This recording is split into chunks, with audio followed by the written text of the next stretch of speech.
안녕하세요. 2020년 생명보험이란 무엇인가? 출제 문제의 함정을 찾아라를 함께할 김수원입니다.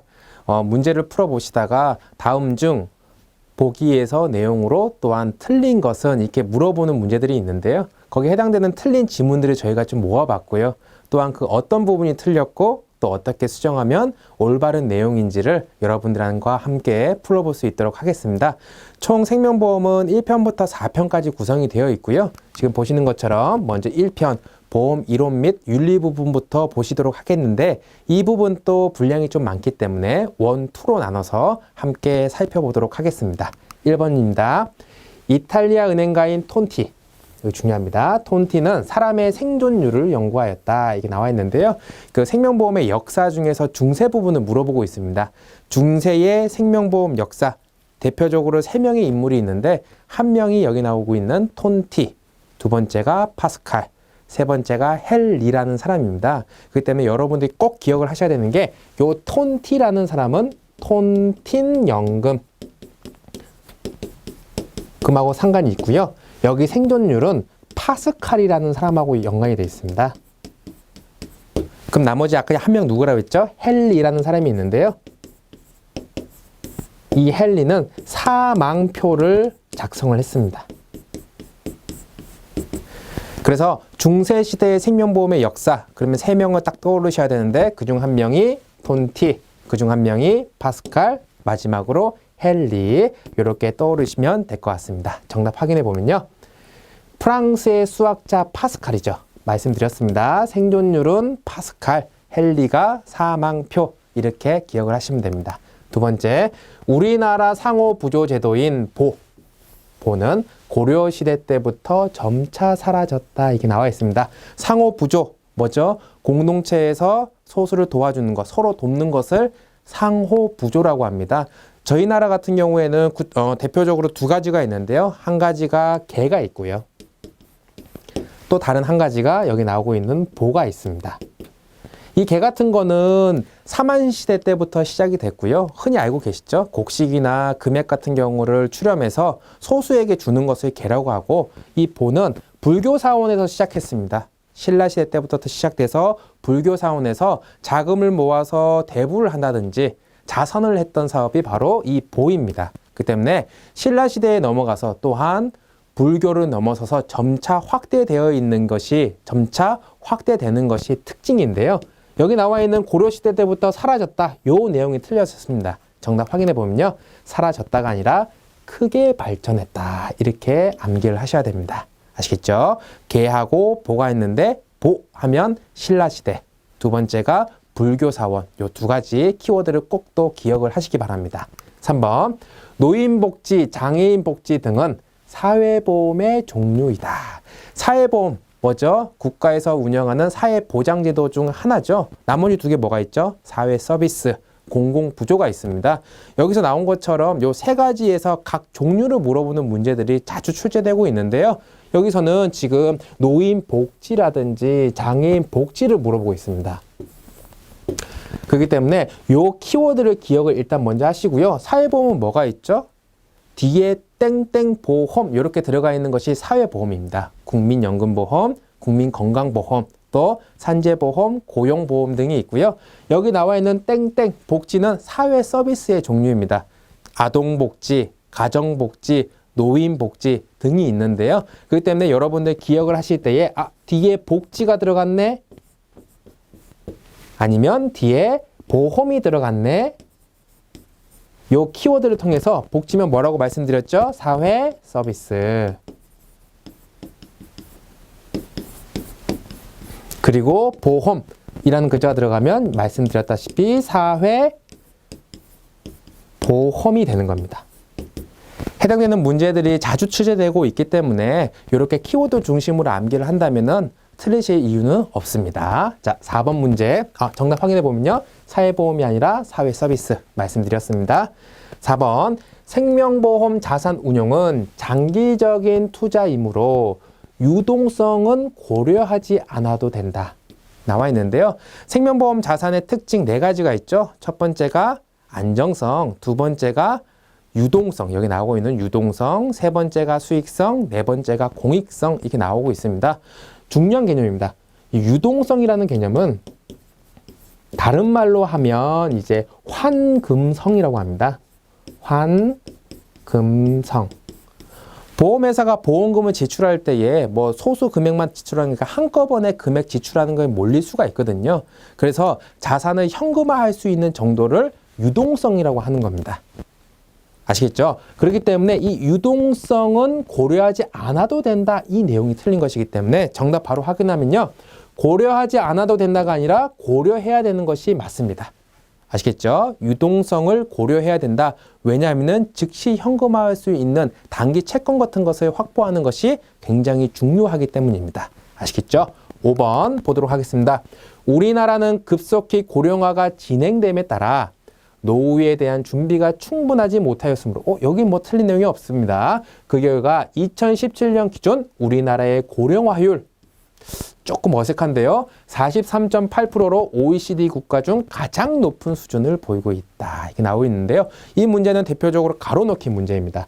여기에 고령화율 요 내용이 없고요. 다음 중 가로 안에 들어갈 알맞은 내용은 무엇인가 이렇게 볼 수 있습니다.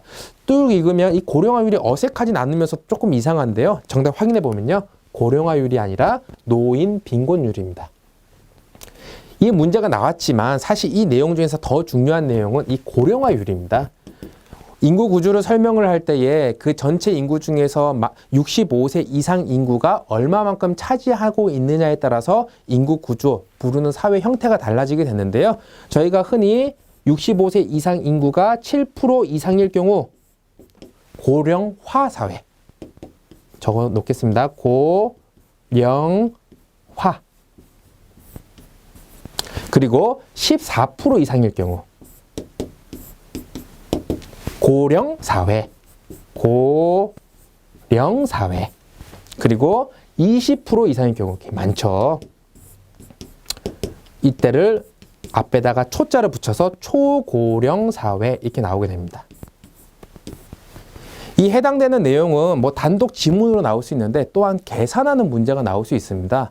뭐 100만 명의 인구 중에서 65세 인구가 뭐 15만 명이다. 다음 중 어떤 사회인가? 그럼 몇 프로죠? 65세 인구가 15%죠. 어디에 해당될까요? 여기에 해당되는 겁니다.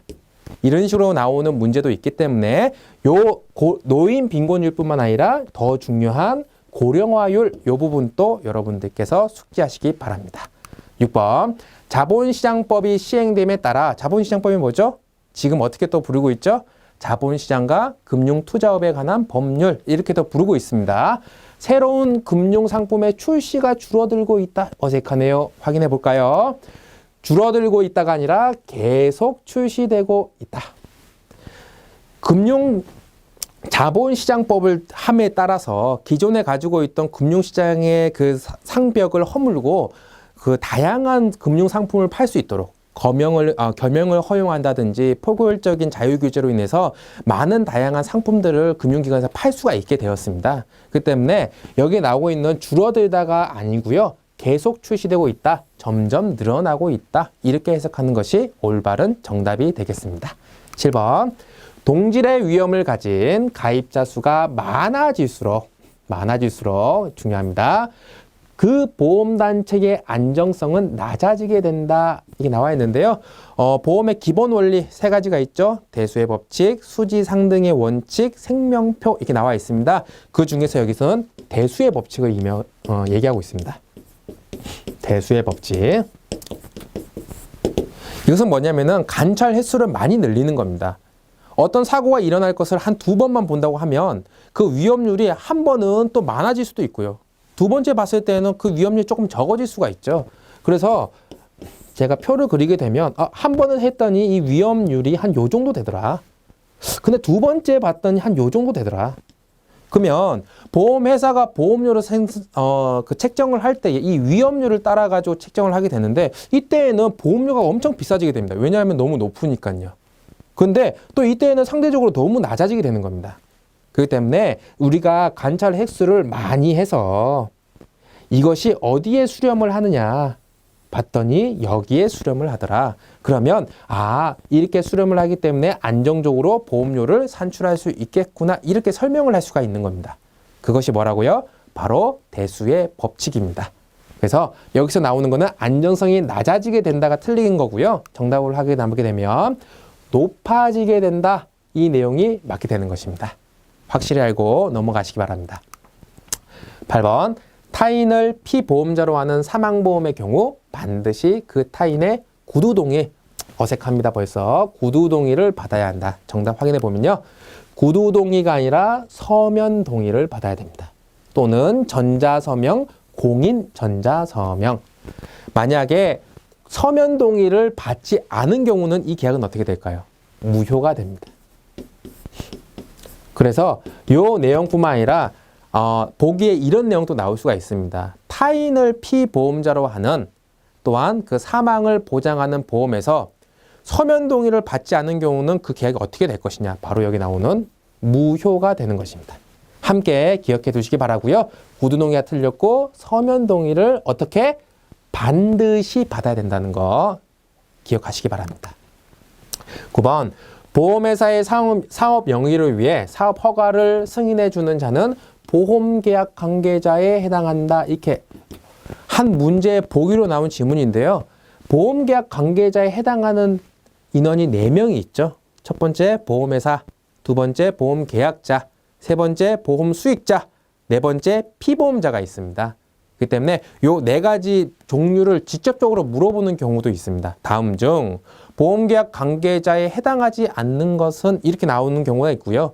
또는 보험계약 관계자에 대한 설명으로 올바른 것은 또한 틀린 것은 이렇게 물어보는 문제가 나오기 때문에 쉽습니다. 보험계약 관계자는 4가지가 있는데 보험회사, 보험계약자, 보험수익자, 피보험자 이렇게 4명을 기억해 두시기 바랍니다. 정답 확인해 보면요. 이 위에 있는 사업 허가를 승인해 주는 자는 해당하지 않는다가 맞습니다. 아시겠죠? 10번. 피보험자는 보험계약자로부터 보험금 청구권을 지정받은 사람, 보험금 청구권을 지정받은 사람.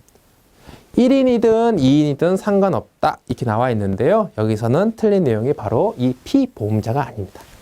보험금 청구권을 소지하고 있는 자는 누구죠? 보험 수익자가 맞습니다. 그럼 피보험자는 누굴까요?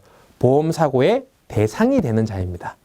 아까 전에 보험계약 관계자를 얘기할 때에 4명을 얘기했는데 그 중에 2명인 보험 수익자하고 피보험자에 대한 정의를 물어보는 문제도 가끔 나오고 있기 때문에 피보험자는 보험사고의 대상, 보험 수익자는 여기 나온 것처럼 보험금 청구권을 지정받은 사람 이렇게 암기하시면 됩니다. 확인해 보면요. 피보험자가 아니라 보험 수익자가 맞는 것입니다. 11번. 계약자 배당은 선배당 후 적립체계를 사용하고 지급한다. 나와 있는데요. 요 내용이 조금 틀렸네요. 선후 바뀌어야 됩니다. 먼저 모으고 나중에 배당한다. 그래서 정답을 하면 선적립 후 배당이 맞습니다. 원래는 보험회사들마다 그 배당률이 동일했는데요. 지금은 보험회사마다 자율화를 통해서 배당률이 다 다릅니다. 그렇기 때문에 그 부분도 알아두시면 될 것 같고요. 우리나라는 선배당 후 적립이 아니라 선적립, 먼저 적립하고 나중에 배당한다는 후 배당이 맞습니다. 12번. 청약 철회 시 보험계약자에게 예정이율로 계산한 금액을 지급한다. 이 내용 같은 경우에는 조금 어느 정도의 내용이 조금 생략이 되어 있는데요. 청약 철회를 할 경우에는 보험회사 같은 경우가 즉시 보험금을 냈던 보험료를 돌려줘야 됩니다. 언제까지? 3영업 이내까지 돼요. 근데 만약에 그 기간 안에 돌려주지 못했을 경우에는 누구의 책임이 있는 거예요? 보험회사가 책임을 지는 것이죠. 그렇기 때문에 일반적으로의 이율보다는 더 높은 보험계약 대출 이율로 계산된 이자를 더하여 지급을 하는 겁니다. 그렇기 때문에 여기 나와 있는 예정 이율이 틀리고요. 확인해 보면 보험계약 대출 이율로 계산된 금액을 더하여 지급한다. 이렇게 알아두시면 됩니다. 그러니까 이 책임이 누구한테 있느냐? 청약 처리를 하게 되면 바로 3영업일 이내로 보험계약자에게 보험료를 돌려줘야 되는데 그거를 못 돌려줬다 그러면 누구 책임이죠? 보험회사입니다. 보험회사가 잘못했기 때문에 상대적으로 더 높은 보험계약 대출 이율로 더하여 계산된 금액을 더하여 지급한다. 이렇게 같이 암기해 두시기 바랍니다. 13번 보험회사가 제1의 보험료를 받고 청약을 거절한 경우 거절 통지와 함께 해지 환급금을 지급한다. 청약 철회를 보험 계약자만 하는 건 아닙니다. 청약하고 나서 어떤 심사를 거치니까 이거 좀 적합하지 않다. 보험회사도 당연히 청약을 나온 것처럼 거절할 수가 있는 겁니다. 거절할 수 있는 경우 거절 통지와 함께 이 금액이 틀렸습니다. 해지 환급금이 아니라 이미 받은 보험료, 다른 말로 하면 뭐하죠? 기납입 보험료가 됩니다. 보험회사는 기납입 보험료, 이미 납입한 보험료를 누구에게? 보험계약자에게 돌려줘야 된다는 거 기억하시기 바랍니다. 14번 보험회사는 청약을 받고 제1회 보험료를 받은 경우 30일 이내에 이를 승낙 또는 거절 통지하지 않으면 거절된 것으로 본다. 이렇게 나와 있는데요. 이 내용 같은 경우에는 사실 이렇게 숫자가 많은 부분은 보기에서 이 숫자의 한정이 있기 마련인데 조금 틀립니다. 정답 확인해 보면요. 거절된 것이 아니라 승낙된 것으로 보는 겁니다. 이것을 저희가 승낙의제라고 하는데요. 승낙의제. 가끔 문제 푸시다가 이 승낙의제도 확인하실 수가 있습니다. 거절이든 승낙이든 보험회사가 30일 안에 통지를 해야 되는데 못했다 그러면 누구 잘못이에요 또? 보험회사가 잘못을 한 거죠. 그렇기 때문에 거절된 것을 계속 기다리고 있다가 갑자기 통지받으면 보험계약자의 입장에서는 황당하겠죠. 그렇기 때문에 그런 것이 아니라 거절된 것이 아니라 승낙된 것으로 본다. 이렇게 확인하시면 됩니다. 조금 더 구체적으로 아셔야 되는 거는 계약 중에서도 무진단 계약이 있고 진단 계약이 있는데요. 무진단 계약 같은 경우는 청약일로부터 30일 이내에 승낙 거절 통지를 해야 되는데 진단 계약 같은 경우에는 진단일로부터 30일 이내다. 이렇게도 기억을 함께 하셔야 됩니다. 이 부분도 문제 내용으로 나올 수 있기 때문에 무진단 계약, 진단 계약 거기에 해당되는 내용도 함께 기억해 두시기 바랍니다. 15번 진단 계약의 경우 보장 여부와 건강 진단 여부와는 무관하다. 이렇게 나오고 있는데요. 보험계약 성립을 위해서는 뭐가 필요하죠? 보험계약자의 청약, 보험회사의 승낙이 필요합니다. 그런데 제1회 보험료가 되게 중요한데요. 그건 왜냐하면 보장을 개시하는 시점이 제1회 보험료 납입 시점이 되는 겁니다. 근데 또 중요한 내용이 있습니다. 진단계약의 경우에는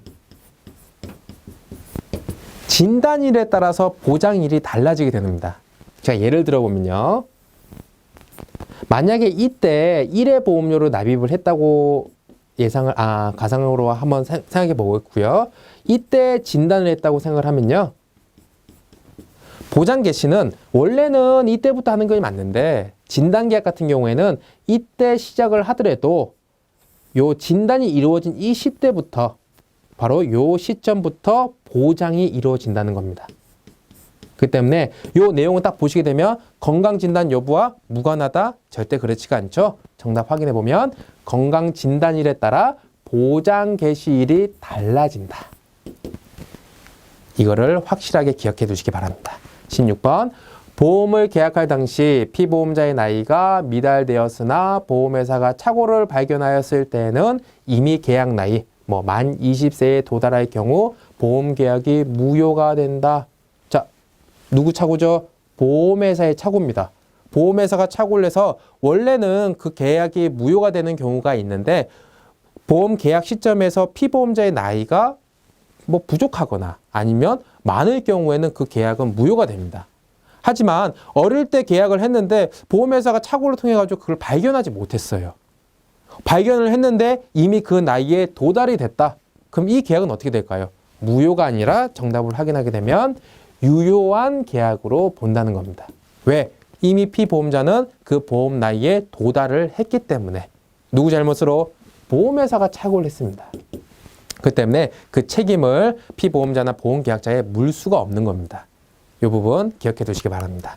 17번 보험 약관교부 설명 의무를 위반한 경우 보험계약자는 계약이 성립한 날부터 1개월 1개월 이내에 그 계약을 취소할 수 있다. 자, 중요한 개념입니다. 요 취소라는 개념도 중요하고요. 1개월이라는 개념도 중요합니다. 요 두 부분에서 주로 함정이 나오는데 어디에 함정이 나왔을까요? 확인해 보면요. 1개월이 아니라 3개월 이내에 그 계약을 취소할 수 있다. 또 덜어는 요 부분을 또 해지 또 이렇게 적어 놓을 수도 있어요. 해지 또 무효 이 두 내용 또 다 들리고 취소할 수 있다를 기억을 하시면 될 것 같고요. 1개월이 아니라 몇 개월? 3개월. 3개월 이내에 그 계약을 취소할 수 있다. 기억을 하시기 바랍니다. 18번. 사망보험금은 피보험자가 보험기간 중 사망한 경우 지급하는 보험금으로 일반 실종 행방불명 인정사망에 해당할 경우 사망으로 인정하고 있다. 자, 사망으로 인정하는 경우가 크게 세 가지가 있는데요. 첫 번째가 일반 실종. 두 번째가 특별 실종. 그리고 세 번째가 여기 나와 있는 인정사망입니다. 조금 더 구체적으로 말씀드리면 일반 실종인 같은 경우에 부재자의 생사가 5년간 확인하기 어려울 경우에가 바로 일반 실종이고요. 특별 실종은 전쟁이든 아니면 선박이 침몰을 했는데 그 부재자가 이제 1년 동안 생사가 확인이 안 될 경우에 특별 실종이라고 합니다. 또 요 인정 사망이 또 중요한데요. 재난을 통해 가지고 사람이 사망한 경우 그 사망지에 시장이라든지 통장 등에 보고를 했다면 그것을 바로 인정 사망으로 보고 있는 겁니다. 그럼 이 내용에서 뭐가 틀렸죠? 행방불명이 틀렸다는 겁니다. 자, 정답 확인해 보면요. 행방불명이 아니라 특별 실종. 요 내용이 들어가야지만 일반 실종, 특별 실종, 인정 사망을 뭘로 보고 있다? 사망으로 인정하고 있다. 이렇게 기억을 하시면 됩니다. 19번. 특별보험금 지급 상태라 함은 상해 또는 질병에 대하여 치유된 후 신체에 남아있는 영구적인, 중요합니다. 영구적인 육체뿐만 아니라 정신 또는 육체의 훼손된 상태 및 기능 상실 상태를 말한다. 해당되는 문제에 자주 나옵니다. 어떤 식으로? 여기에 가로 넣고. 다음 중 가로 안에 들어갈 알맞은 내용은 정의를 물어보는 건데요. 이 정의 뭘까요? 확인해 보면 장애를 물어보고 있는 겁니다. 장애란 이런 치유된 후에도 영구적인 정신 또는 육체의 훼손 상태. 이렇게 키워드 중심으로 기억을 꼭 하셔야 됩니다. 왜냐? 장애 정의를 물어보는 곳은 문제는 자주 출제되고 있기 때문입니다. 자, 20번.